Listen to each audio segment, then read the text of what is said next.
I'm Brittany. Thank you so much for joining me on the No Higher Calling YouTube channel. So I am a busy homeschool mama of 5 children. I have ages 7, 5, 3, 1, and 3 months. They're all about to hit the birthdays, so they'll be bumping up a little bit.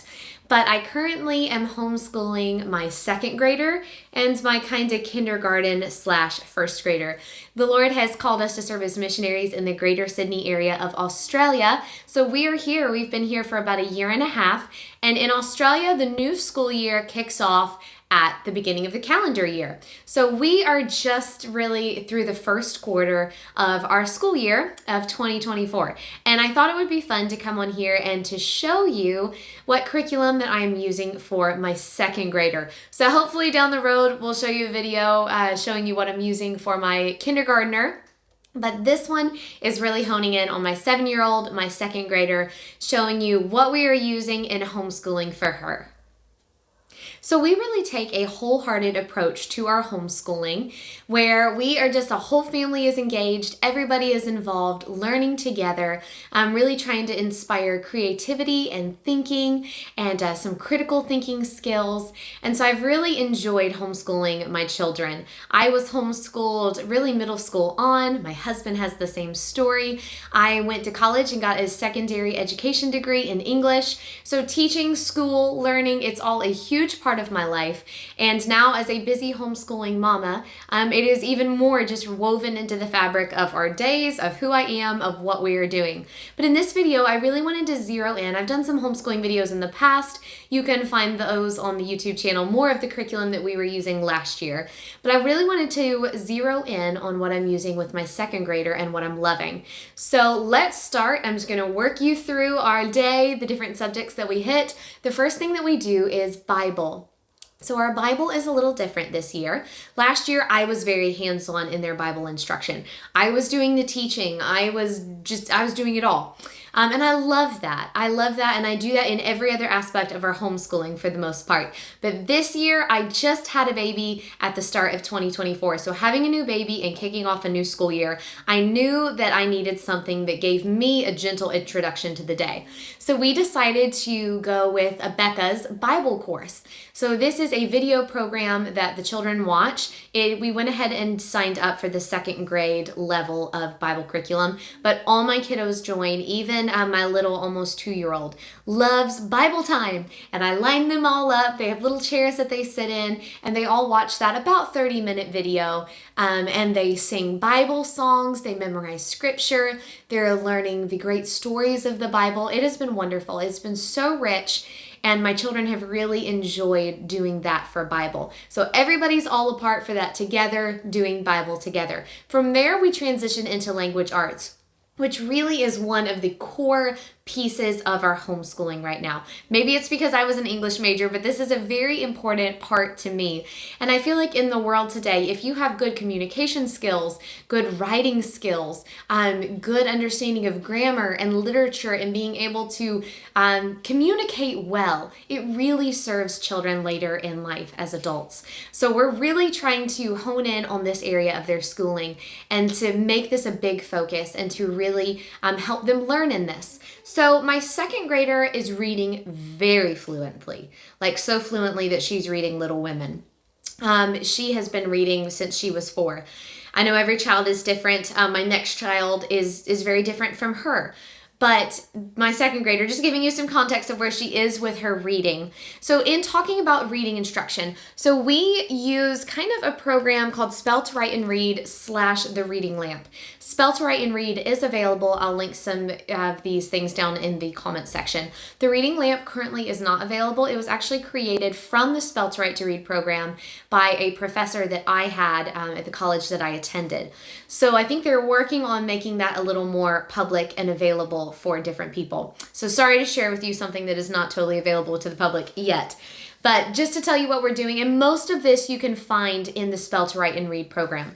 But these are grapheme cards. These have all of the 70 phoneme sounds that we use in our English language. All of the single letters. So you have, A is a, B is b. And then we have our multi-letter graphemes. So this would be like a, two-letter A that we do not use at the end of English words. So my daughter has been using these really since the beginning of her reading instruction.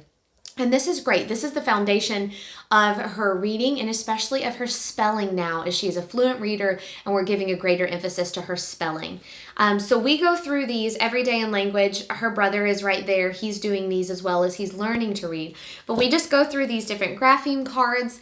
She has memorized all of these, but we continue to review those. I quiz her on these each week. We play games with these.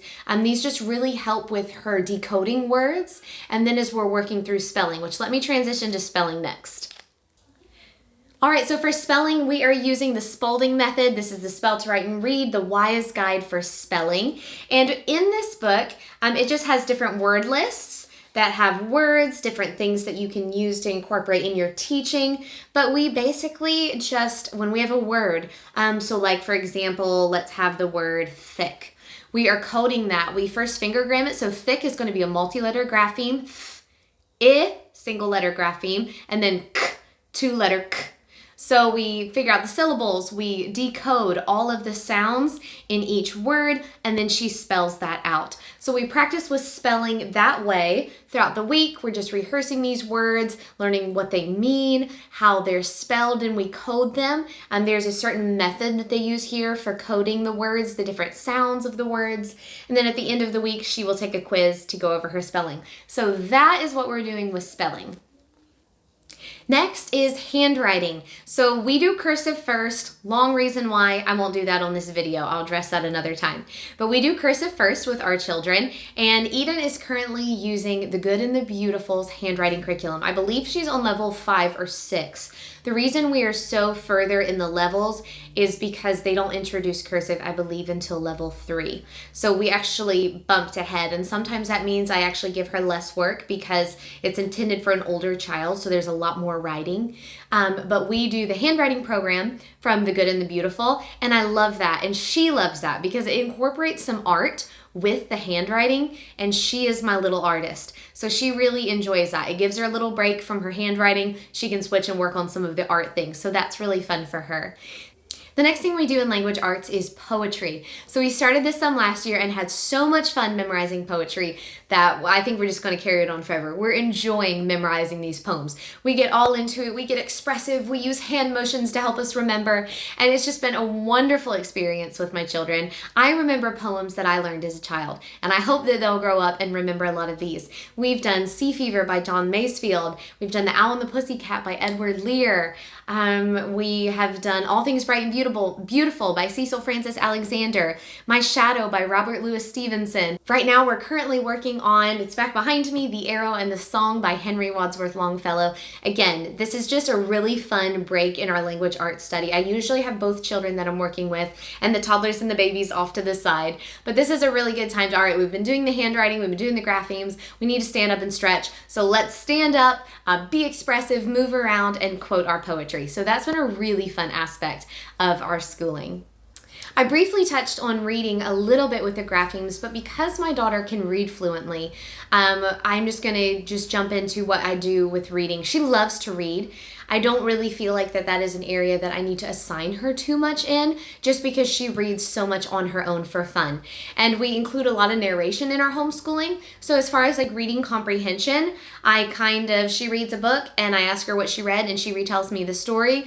And I call that good. She's getting a lot of reading comprehension in that. She's also getting some reading comprehension in a writing course that she's doing, which I'll address in a moment. But a few things that I've been incorporating just here and there in her reading, because she already just reads for pleasure, is some biography this year. So she just recently did a project on Albert Einstein. So she read this biography of Albert Einstein, and then she had to dress up like him and present back to us some of the facts that she learned about him. So that was so much fun. Henry Ford is next up on the list. I have some of these Christian heroes then and now biographies that we've read. Gladys Allward together. Amy Carmichael is coming up, where she reads these and then she acts out that person and basically tells us all about their life as she plays that character. So that is part of her reading and her reading comprehension.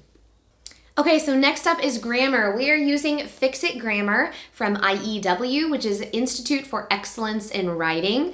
This grammar curriculum is really fascinating. So basically, you work yourself through a story, and she is fixing it, basically, Fix-It Grammar. She is making edits. She is looking for nouns, pronouns, adjectives, capitals, end marks, all of these things. She's labeling her sentence, and then she's rewriting it correctly below. I will say with this, it does introduce the concepts. This is a little bit advanced age-wise. She is advanced. So she's doing, I believe they recommend the lowest grade for this is 3rd grade. Obviously, she's 2nd grade and she's 7. So she's a little bit advanced. So me being an English teacher, I tend to teach her kind of outside, a little more heavy, what is a noun? What is a verb? Okay, let's learn the linking verb list, the helping verb lists, all of those different things to help just really solidify her understanding of the mechanics of grammar. But that is all rehearsed in this as well. So just because she's a little bit younger than what this recommends, I am not moving her quite as fast with some of those concepts. We're working on that a little bit outside. But this is what we are doing for grammar. She really enjoys it. She loves following the story. So it is a whole story, and just each little excerpt is taking you from one part of the story to the next. So we're really enjoying working our way through grammar that way. The story part keeps it very intriguing and keeps us moving forward. Okay, last thing for language arts. I know this has taken a while, but it really is the beef of what we do right now in this stage. Just trying to lay a solid foundation for them. And my daughter just really enjoys language arts, so we're enjoying it together. But this is, we do all of that language arts in the morning. This is a portion that we do in the afternoon together, which is the IEW, the Institute for Excellence in Writing, Structure and Style Writing Curriculum. So she watches every week. She watches a video that Andrew Pudawa has put together. He is the kind of creator of all of this. Learning different writing styles, writing techniques, how to make a keyword outline, how to make a story outline, and then how to take that information and reprocess that in your own words and write it with correct grammar, correct spelling, all of that, but also implementing these stylistic techniques and writing styles. So Eden has absolutely enjoyed this. Again, she's a little bit young for this, but she's been able to keep up and to join in on all of the different parts of it. She loves a good story, and she loves to write. She wants to be an author, along with like 200 other things she wants to be when she grows up. But it's really been neat to see her writing come to life a little more as we've been working through this course. So I cannot recommend this enough. Mr. Pudawa is hilarious. We watch these videos together and we just laugh and have so much fun watching him and me watching her learn under his instruction. So this has been a really good investment for us. Okay, so transitioning from Bible and language arts, we move on to our unit studies. So this is going to cover science, history, and then it kind of branches into some other things, geography, art, Bible a little bit. But we use Gather Around Homeschool for our unit studies, and we just work our way through different unit studies. I'll tell you what we're currently doing. We're still kind of formulating what the rest of the year is going to look like, so I'm not going to commit to that yet.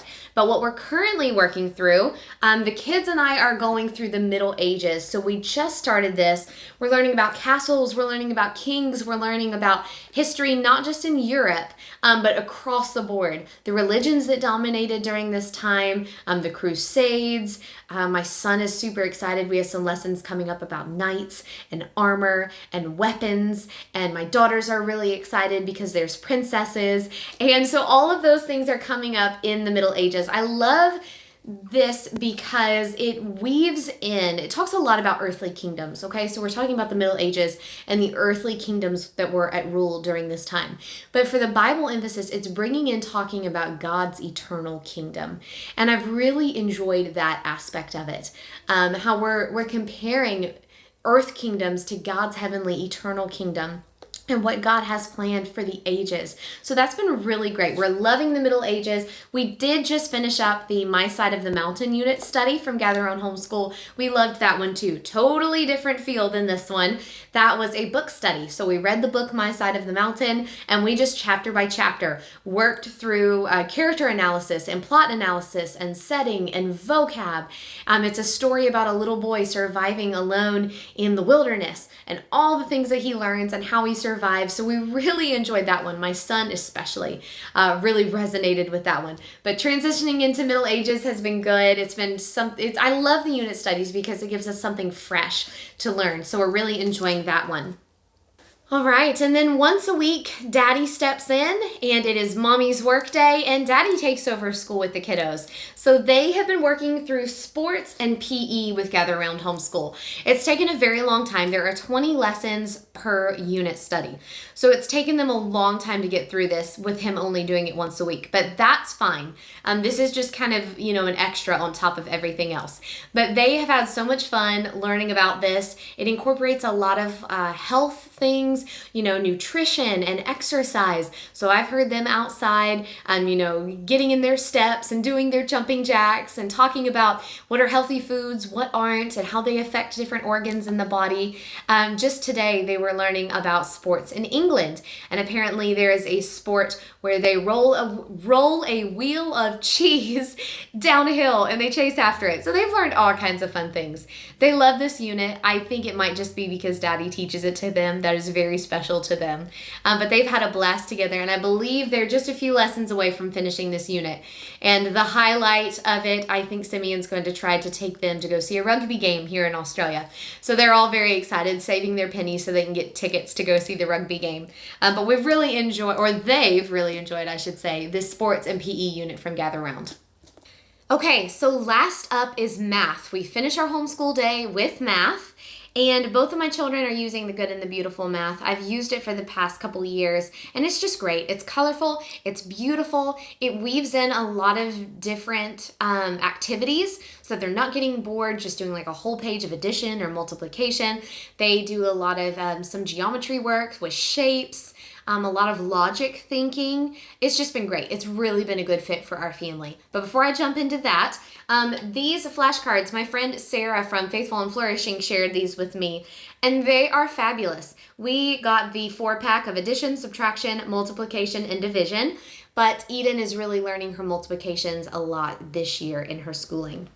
So she is going through these. These are really, really great cards. There's a whole section here. You can categorize them by I don't know yet, ones that you've mastered, ones that you sort of know. There's games you can play. There's dice included for those games. So this is great. Every day for 10 minutes, she goes through the multiplication facts that we are currently working on memorizing.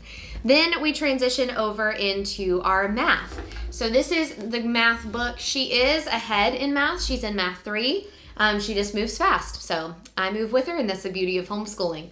But this is really great. It's just so beautiful. The art is done really well. This one is fun because it incorporates other countries in the story problems and the artwork, and one of those countries is Australia. So that's been great for us. But it just has a little review portion, some lesson work that she does. There's some lesson practice. And then at the end of every lesson, there's review and activities. So usually I actually start math with my younger one. While I'm teaching his lesson, she's doing her review and activities. Then we come back and we do her lesson together. But I've just really enjoyed the Good and the Beautiful math. One of our favorite things is that it comes with a box of manipulatives. So there are all kinds of fun things in here. She's got a little dry erase board that's got calendar, temperature work, just a grid on the back. There are different little dice in here to help her learn. This one is about quarts and gallons and pints, and there are different shapes that we use in here for different things. Some dice, a ruler, coins, but that's just been really great to incorporate in with her math curriculum as we teach, just to give that visual. But that's it. That's what I'm using right now for my 2nd grader. If you have any questions, just share them down in the comments. I will try to answer those. I love talking about homeschooling curriculum. So just let me know what you would like to see. I'll try to post some of these links for different resources down in the comments if you'd like to check that out. But thanks so so much for watching. Be sure to subscribe. We plan to be putting on some more homeschooling content, as that is just something that I'm really passionate about. But you can also check out some resources that we have made available for the home and the family at nohighercalling.org. And be sure to subscribe to the No Higher Calling podcast, where I talk about homeschooling, motherhood, homemaking, just about everything under the sun. So those are the different places that you can find me. But again, thanks so much for watching.